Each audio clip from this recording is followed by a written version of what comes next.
হিন্দু সনাতনী বা হিন্দুত্ববাদ নিয়ে আমরা দেখেছি বিজেপি মাঠে ময়দানে বিভিন্নভাবে নেমেছে এবং হিন্দুদের রক্ষার্থে তারা কাজ করেছে। বিরোধী দলনেতা তিনিও বলতেন যে হিন্দুত্ব এক হও, হিন্দুরা এক হও, কিন্তু দেখা গেল নতুন রাজ্য সভাপতি নিযুক্ত হওয়ার পর বহুত্ববাদী নিয়ে তিনি কথা বলছেন এবং কোথাও কি তাহলে হিন্দুত্ববাদ থেকে সরে যাচ্ছেন, কি বলবেন? প্রথম কথা হচ্ছে হিন্দুত্ববাদ বলে আমাদের ভারতবর্ষে বা সনাতনীতে কোনো কথা হয় না, যেটা শব্দটা হয় সেটা হচ্ছে হিন্দুত্ববোধ। এবং ঋষি অরবিন্দ বলেছেন ন্যাশনালিজম হচ্ছে দেশাত্মবোধ। I no longer see nationalism as a creed, it is itself a religion. That Sanatan Dharma is nationalism. With it, it rises, with it, it moves. This Hindu nation was born with it. 1909 সালের উত্তরপাড়ার ঐতিহাসিক ভাষণে এটা হচ্ছে ঋষি অরবিন্দের বক্তব্য। এবং সুমিত্রা সেটাই বলেছেন, নতুন রাজ্য সভাপতি সেটাই বলেছেন, বহুত্ববাদী হিন্দুত্ববাদ বা হিন্দুত্ববোধ। কারণ আপনি যদি 1930 সালের নেতাদের কথাও শোনেন, ভারতবর্ষে হিন্দুত্ব বোধ থাকলে পরেই সর্বধর্ম সমস্ত কিছু সমন্বয় সমভাব থাকবে। এবং আমাদের পার্টি কনস্টিটিউশনে যে পঞ্চশীলের কথা আমরা বলি তার মধ্যে সর্বধর্ম সমভাবের বক্তব্য আছে এবং আমরাই সেটাকে মানার চেষ্টা করি। আমরা ওই একেবারে উলঙ্গ হয়ে মমতা ব্যানার্জি বা কংগ্রেসের মতন একেবারে তোষণ করতে গিয়ে একটা জাতিকে সম্পূর্ণ মানে গাটারের মধ্যে ফেলে রাখা, যে কথাটা আরিফ মোহাম্মদ খানকে কেরালার যিনি গভর্নর হয়েছিলেন, সে আরিফ মোহাম্মদ খানকে তৎকালীন নরসিংহ রাও রাজীব গান্ধীর মিনিস্ট্রি থেকে তিনি বলেছিলেন, এক কমিউনিটি अगर गटर में पड़ा रहना चाहते हैं तो तुम्हें क्या जाता है। যখন আরিফ মোহাম্মদ খান শাহবানুর কেস নিয়ে তর্ক বিতর্ক করে রাজীব গান্ধীর মন্ত্রিসভা থেকে পদত্যাগ করে বেরিয়ে যাচ্ছিলেন, এই কথাটা এই ভাষায় এটা আরিফ মোহাম্মদের বক্তব্য ছিল। তো তাহলে যে কংগ্রেস এবং কংগ্রেসের ডিএনএ থেকে জন্ম নেওয়া তৃণমূল যে একটি সম্প্রদায়কে শুধুমাত্র ভোট ব্যাংক হিসেবে ব্যবহার করে, আর আমরা বলি ভারতবর্ষের গান্ধার থেকে গঙ্গাসাগর সমস্ত হচ্ছে হিন্দু, কারণ তাদের পূর্বপুরুষ হতে হিন্দু ডিএনএ। বিষয়টা হচ্ছে যে এই যে মা কালীর ছবি সামনে এলো, জয় শ্রীরাম স্লোগান কিন্তু সেদিন উঠলো না। জয় শ্রীরাম বাদ দিয়ে কি মা কালীতে তাহলে বিশ্বাস করছেন ভারতীয় জনতা পার্টি 2026-এ? সিদ্দিকুল্লাহ চৌধুরী যখন দাঁড়িয়ে বলছে গোটা দক্ষিণ কলকাতা হচ্ছে আপনার ওয়াকাফের প্রপার্টি, যে দক্ষিণ কলকাতার মধ্যে সতীর 51 ফিটের 1 ফিট কালীঘাট আছে, তাই বাঙালিকে তো দেখে বোঝাতে হবে, দেখো এটা মা কালী। এই কালীঘাটের কালী আগামী দিনে তোমার থাকবে কি থাকবে না। ঢাকেশ্বরী কালীবাড়ির বল্লাল সেনের ঢাকেশ্বরীর মতন ওই তাকে মূল দুর্গা মূর্তিকে নিয়ে প্লেনে করে 1951 মতন কলকাতায় চলে আসতে হবে কি না। ঢাকেশ্বরী কালীবাড়ির মূল কালী তো ঢাকাতে নেই, তিনি তো উত্তর কলকাতায় আছেন। যশোরেশ্বরী কালী মন্দির, যেখানে নরেন্দ্র মোদী গিয়ে সোনার ছাতা সোনার মুকুট দিলেন, সেই সোনার ছাতা সোনার মুকুট চুরি হয়ে গেছে। চট্টগ্রামের কালী মন্দির উধাও হয়ে যাচ্ছে। বাঙালিকে তো চেনাতে হবে, দেখো এটা তো মা কালী। চট্টগ্রামের কালী মন্দির যেন অবস্থা যেন কালীঘাটের কালী মন্দিরের না হয়, বীরভূমের ব্রহ্মশিলা তারাপীঠের ব্রহ্মশিলাকে নিয়ে আর কালীঘাটের সেই সতীখণ্ডের সেই কেড়ে আঙুলের শিলাকে নিয়ে আমাদের যেন আবার প্লেনে করে মধ্যপ্রদেশ উত্তরপ্রদেশ গুজরাট না যেতে হয়, সেটাও বুঝতে হবে তো বাঙালিকে। তাই বাঙালিকে তো জোট বাঁধতে হবে। কিন্তু বিরোধী দলনেতা একটা সময় বলেছিলেন মাইনরিটি মোর্চার কোনো প্রয়োজনই নেই, আমি হিন্দুদের নেতা এবং হিন্দুদের এক হতে হবে, হিন্দুদের ভোটেই জিততে হবে। আগে কি বলেছি, সেখানে মাইনরিটি মোর্চার কোনো জায়গাই নেই, তুলে দেওয়ার কথা তিনি বলেছিলেন। তাহলে কি কোথাও লাইন আপটা চেঞ্জ হচ্ছে না? হচ্ছে মাইনরিটির ডেফিনেশন ইউনাইটেড নেশনস কি বলছে, মাইনরিটির যে ডেফিনেশন ইউনাইটেড নেশনস বলেছে সেই অনুসারে, এবং আমরা যেখানে বলছি যে গান্ধার থেকে গঙ্গাসাগর এই অখণ্ড ভারতবর্ষে যে যার উপাসনা পদ্ধতি করুক না কেন, তারা প্রত্যেকেই আমরা হিন্দু। আমরা চাই সৈয়দ মুস্তাফা সিরাজ, সৈয়দ মুস্তাফা আলী, কাজী নজরুল ইসলাম, আরিফ মোহাম্মদ খান, রাষ্ট্রপতি কালাম স্যার, তাদের মতন করে তাদের মতন মানুষ জনসংখ্যা ভাবুক। পাথর ছোঁড়া, তরোয়াল নিয়ে মানুষকে রক্তাক্ত করা। রবীন্দ্রনাথের কবিতা ছিল না ধর্মমোহ কবিতা, প্রথম দুটো লাইন বারবার করে বলে লোকে, ধর্মের বেশে মোহ যারে এসে ধরে, অন্ধ যে জন মারে আর শুধু মরে। তৃণমূল খালি এই দুটো লাইন বলে, কিন্তু তার পরের লাইনে রবীন্দ্রনাথ যে বলছেন, কাদের পূজাগৃহে রক্তমাখা ধ্বজ কারা তোলে, পিতার নামে সন্তানেরে হত্যা কারা করে।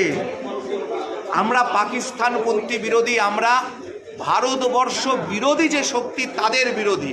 তাহলে আমরা সর্বধর্ম সমন্বয় মানছেন এবং সেকুলারিজমও মানছেন। সর্বধর্ম বাংলা তো সমন্বয়, সেকুলারিজমের কথা বলে। সর্বধর্ম সমন্বয় তো আমাদের পঞ্চশীলের মধ্যে পড়ে।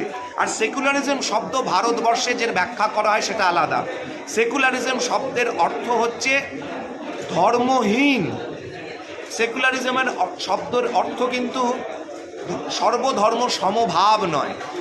আমরা সর্বধর্ম সমভাবে বিশ্বাস করি। বিষয়টা আজকে অল ইন্ডিয়া একটি ভারত বন্ধ ডাকা হয়েছে শ্রমিক সংগঠন থেকে। বিভিন্ন জায়গায় বিক্ষিপ্তভাবে দেখা গেল বামপন্থা যারা, তারা মাঠে নেবে এবং তাদের যে এজেন্ডা, যে খাদ্য, বস্ত্র এবং বাসস্থান, কর্মসংস্থান, সেই নিয়ে তারা মাঠে নেমেছে। সৃজনকে ইতিমধ্যেই গ্রেফতার করা হয়েছে। এই যে মানে বিভিন্ন জায়গায় তাদের বিক্ষিপ্ত অভিযান, কি বলবেন? তো মমতা ব্যানার্জি করাচ্ছে, একটুখানি হাওয়া দিচ্ছে বামেরা যাতে একটুখানি উঠে আসে, একটু বিজেপির ভোটটা কেটে একটুখানি হই হই রই রই করে। আরে খাদ্য বস্ত্র বাসস্থানের জন্য যদি আন্দোলন করতে হয় তাহলে তো মমতা ব্যানার্জির বিরুদ্ধে করা উচিত। রেশনের চাল কে চুরি করেছে? প্রধানমন্ত্রী আবাস যোজনার বাড়ি কে চুরি করেছে?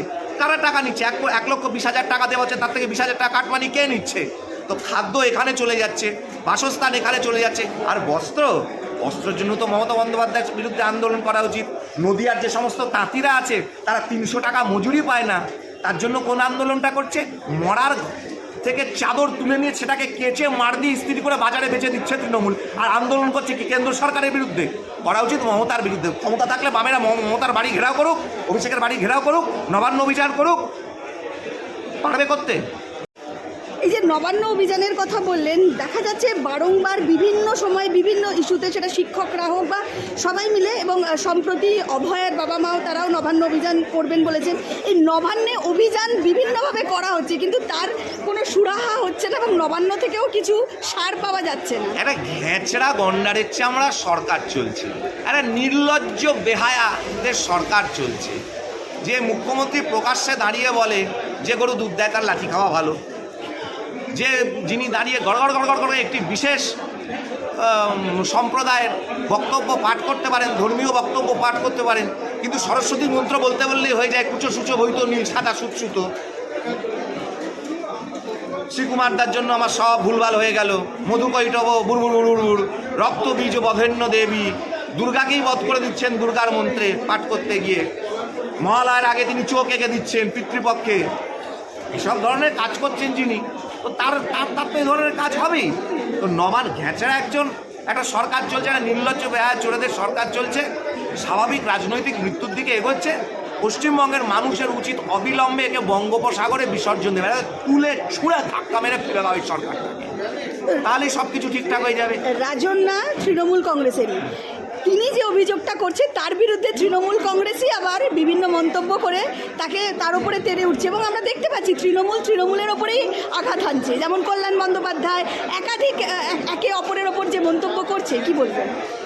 মারছে তৃণমূল, মরছে তৃণমূল, আঘাত হানছে তৃণমূল, আঘাত সহ্য করছে তৃণমূল। তাই তো আমরা বলছি তৃণমূলের হাত থেকে তৃণমূলকে বাঁচাতে তৃণমূলকে বিদায় দিতে হবে, তৃণমূলকে বঙ্গোপসাগরে বিসর্জন দিতে হবে।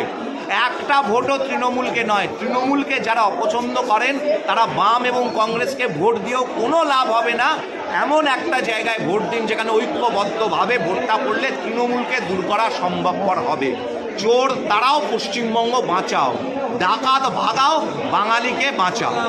শুধু কসবা নয়, দেখা গেল হাওড়া কলেজ, সোনারপুর কলেজ, একাধিক কলেজ থেকে একই অভিযোগ উঠছে। যারা সিনিয়র সেই ইউনিয়ন রুমে কারুকে মাথা টিপতে বলছে, মেয়েদেরকে হেনস্থা করছে। দেখুন, এই মনোজিৎ মিশ্রর বাবা ছিল সিপিএমের নেতা। এইসব বাম রাকাস এলিমেন্টসগুলো, যাদবপুরের এই নকশালগুলো, গাঁজা খাওয়া আর এই সমস্ত এই বিকৃত যৌন লালসা, এই কামপন্থী বলা হয় না ওদেরকে, এগুলোই এখন তৃণমূলের ছাতার তলায় আছে। সাঁইবাড়িতে যে সিপিএম কংগ্রেসকে হত্যা করেছিল সেগুলো এখন তৃণমূলের ছাতায়। আনন্দমার্গীতে যারা কাণ্ড ঘটিয়েছিল, যে কাউন্সিলর, সে এখন তৃণমূলের ছাতায়। তো সব জায়গায় তো সিপিএমের হত্যাকারীগুলো তো এখন তৃণমূলের ছাতার তলায় চলে গেছে। এই শাহজাহান তৃণমূল ছিল, লটারি মণ্ডল এও ছিল বামফ্রন্ট, শাহজাহান আগে বামফ্রন্ট ছিল। এই সমস্ত জাহাঙ্গীর, আকবর, বাবর, শাহজাহান, মোহাম্মদ বিন তুগলক, এদেরকে নিয়ে এখন তৃণমূলের ব্যবসা। আমরা 19-এও শুনেছিলাম ইসবার 200 পার। কি বলবেন? দিলীপ ঘোষ কিন্তু বলছেন 100।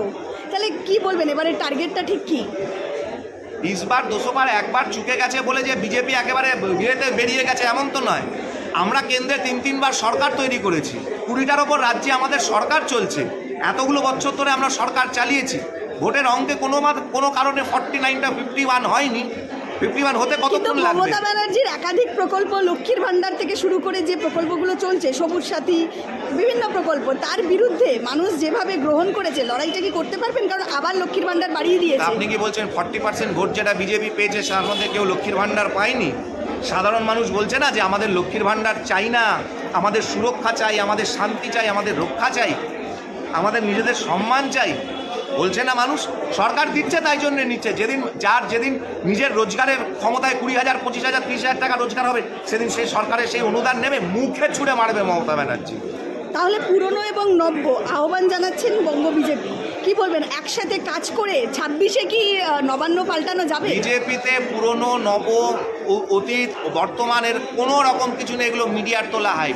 পুরনো নতুন সব এক জায়গায় ছিল, এক জায়গায় আছে, একত্রিত সংঘবদ্ধ ঐক্যবদ্ধ প্ল্যান করে মমতার সাথে লড়াইতে যাওয়া হবে। তৃণমূলের চোরেদের সাথে লড়াই হবে। আলী বাবা, মাফ করবেন, আলী মা এবং তার 40 চোর, ব্যাস এই আলী মাকে তাড়াতে হবে। Thank you.